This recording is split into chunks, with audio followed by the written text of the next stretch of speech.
पार्षद नियम और न्यायालय के द्वारा दिए गए नियम और कंपनी अधिनियम 2013 के द्वारा रजिस्टर्ड कंपनी के अलावा, मतलब अपने उतने अधिकारों के अलावा और उन अधिकारों के बाहर जो काम करती है उस काम को ही हम क्या कहते हैं, अधिकारों के बाहर का काम।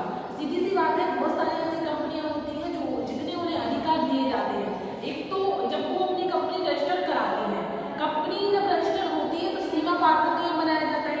सीमा पार्षद नियम में कुछ तो वो अपने अकॉर्डिंग अधिकार मांग लेते हैं गवर्नमेंट से कि हमें ये दायरे वाली कंपनी है, इतने लोग हमारे पार्टनर होंगे, यहाँ खुल रही है कंपनी, ये प्रोडक्ट हम बनाएंगे, ये सभी लोग गवर्नमेंट से मांग लेते हैं सीमा पार्षद नियम में। कुछ दायित्व मतलब कुछ अधिकार गवर्नमेंट से भी बनते हैं कि कंपनी के लिए कुछ अधिकार है, कंपनी व्यक्ति कानूनी व्यक्तित्व के रूप में होती है। तो सीधी सी बात है कि जो अधिकार उसके पास होते हैं उन अधिकारों से अगर कंपनी उनके बाहर का काम करती है तो इसे ही हम अधिकार से बाहर कहते हैं। अब हम पढ़ेंगे अधिकारों के बाहर का सामान्य प्रभाव। जब अधिकार से बाहर कंपनी काम करती है तो सामान्य उसमें कौन कौन से प्रभाव पड़ते हैं। सबसे पहला है हमारा कार्य का व्यर्थ होना। एक कंपनी अपने अधिकारों से बाहर जितने भी काम करती है तो उनका जो काम है वो व्यर्थ ही जाता है, क्योंकि उनके अधिकारों के अंदर का जितना काम होता है वो हमारा काम के लिए होता है। बाकी अधिकारों से बाहर एक कंपनी जितने भी जो भी काम करती है उसका वो काम या तो ना के बराबर होता है और या पूर्ण तरीके से व्यर्थ होता है, उस काम का कोई भी मतलब नहीं निकलता है। दूसरा है हमारा स्थगत आदेश।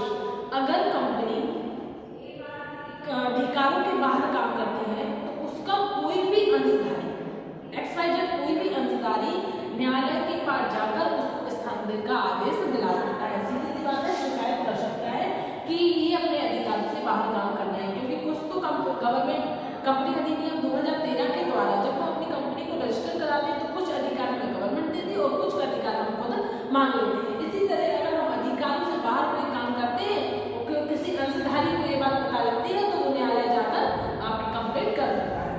नेक्स्ट है हमारा अनाधिकृत अनुबंध का अवैध होना। सीधी सी बात है, जितने भी हम कॉन्ट्रैक्ट करते हैं अगर हम कंपनी के बाहर काम करते हैं तो अनाधिकृत अनुबंध होते हैं वो अवैध हो जाते हैं, वैध नहीं रहते हैं, मतलब लीगल नहीं रहते हैं, है ना। फिर नेक्स्ट है हमारा दावा न करना। दावा न करना मतलब अगर कंपनी कोई भी अधिकारों के अधिक काम करती है, अधिकारों के बाहर काम करती है तो वो किसी भी प्रकार का कोई भी दावा नहीं कर सकती कि वो ये काम उसने किया है या ये काम उसने कर लिया है, तो वो किसी भी प्रकार का कोई दावा करने योग्य नहीं रहती है। फिर नेक्स्ट है हमारा अधिकृत क्रय की गई संपत्ति पर कंपनी का अधिकार होता है। अगर कंपनी अधिकारों के बाहर काम करती है तो उनकी जितनी भी उसने उस बीच चलते हुए जितनी भी संपत्ति खरीदी है उस पर कंपनी का ही अधिकार होता है, कंपनी ही अपना अधिकार उस पर जमाती है। नेक्स्ट है हमारा संचालक का दायित्व। संचालक का दायित्व रहता है, सीधी सी बात है कि अगर कंपनी का मालिक अधिकारों के बाहर कोई भी काम करता है तो उसका पूरा दायित्व संचालक का होता है, जो कंपनी को संचालक कर रहा है, जो कंपनी को चला रहा है। तो अगर चाहे वो किसी भी प्रकार का काम करे उसका पूरा दायित्व किसका रहता है, संचालक का, पूरा लेना देना ही संचालक से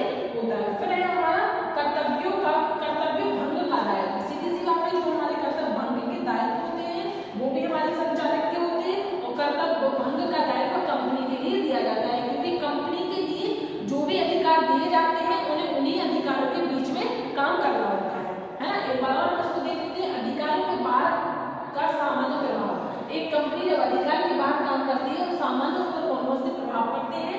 पहला है कार्य का व्यर्थ होना, जो भी वो काम करती है वो व्यर्थ जाता है। दूसरा है स्थगत आदेश, कोई भी अंशधारी न्यायालय में उसकी शिकायत कर सकता है। अनाधिकृत अनुबंध का अवैध होना, जो अनागत अनुबंध उस बीच करती है तो वो अवैध होते हैं, वो किसी भी प्रकार का दावा नहीं कर सकती है।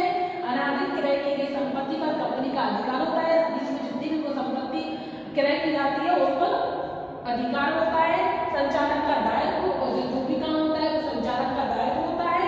कर्तव्य भंग का दायित्व, किसी भी प्रकार से अगर कर्तव्य भंग करती है तो उसका खुद का व्यक्तिगत वो होता है, व्यक्तिगत उसको नुकसान होता है। और साथ ही आप लोग को बता दें कि जो डे बाई डे एसटीआरटी परीक्षा के